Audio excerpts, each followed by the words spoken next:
अस्सलाम वालेकुम वरहमतुल्लाहि वबरकातुहू। आज की वीडियो शुरू होने से पहले मैं आपसे एक सवाल पूछना चाहती हूँ।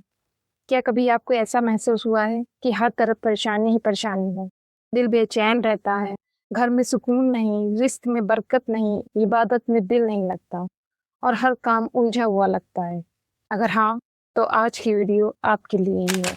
आज हम बात करेंगे सूरह अल बकरा की, एक ऐसी सूरह जिसके बारे में नबी सल्लल्लाहु तआला अलैहि वसल्लम ने हमें अजीम बशारत दी है।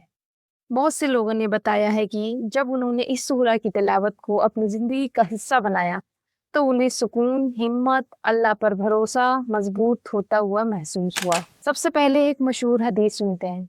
रसूल अल्लाह सल्लल्लाहु तआला अलैहि वसल्लम ने फरमाया, अपने घरों को कब्रिस्तान न बनाओ। जिस घर में सूरह अल बकरा पढ़ी जाती है वहां शैतान दाखिल नहीं होता।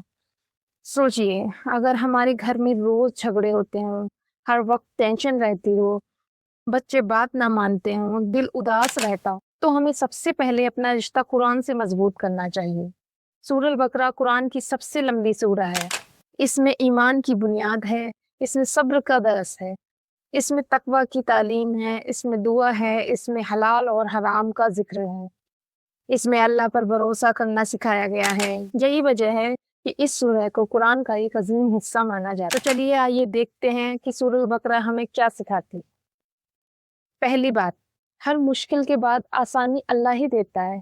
इंसान जब सिर्फ दुनिया के सहारे जीता है तो जल्दी टूट जाता है, लेकिन जब अल्लाह पर यकीन मजबूत हो जाता है तो मुश्किलें भी ईमान को मजबूत कर देती हैं। दूसरी बात, सब्र। अल्लाह ने कुरान में कई जगह सब्र वालों की तारीफ की है। सब्र का मतलब सिर्फ चुप रहना नहीं, बल्कि अल्लाह पर भरोसा रखते हुए सही रास्ते पर कायम रहना है। तीसरी बात, दुआ। सूरह बकरा के आखिर में बहुत खूबसूरत दुआ है, रब्बना ला तुअखिज़ना इन नसीना औ अख्ताना। ये दुआ हमें सिखाती है कि बंदा कभी अल्लाह से मायूस नहीं होता, वो हर हाल में अल्लाह के सामने अपनी कमजोरी बयान करता है। चौथी बात, हलाल रिस्क। सूरह बकरा बार बार हमें याद दिलाती है कि हलाल कमाना और हलाल खाना कितना जरूरी है। हो सकता है पैसा कम हो, लेकिन हलाल हो, उसमें बरकत होती है। पांचवी बात, कुरान पर अमल। सिर्फ तिलावत करना ही काफी है, कुरान को समझना, उस पर अमल करना और अपनी जिंदगी को उसके मुताबिक बदलना ही असल कामयाबी है। और सवाल ये है, अगर कोई सूरह बकरा पढ़ना शुरू करना चाहता हो तो कैसे करें? रोज थोड़ा थोड़ा पढ़िए। अगर अरबी पढ़ सकते हैं तिलावत कीजिए, साथ ही तर्जुमा भी पढ़िए। हर दिन एक रुकू या कुछ आयतें समझने की कोशिश कीजिए।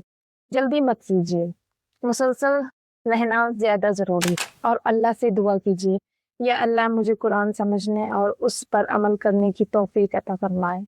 दोस्तों, जिंदगी तब बदलती है जब सिर्फ जुबान नहीं, दिल भी कुरान से जुड़ जाता है।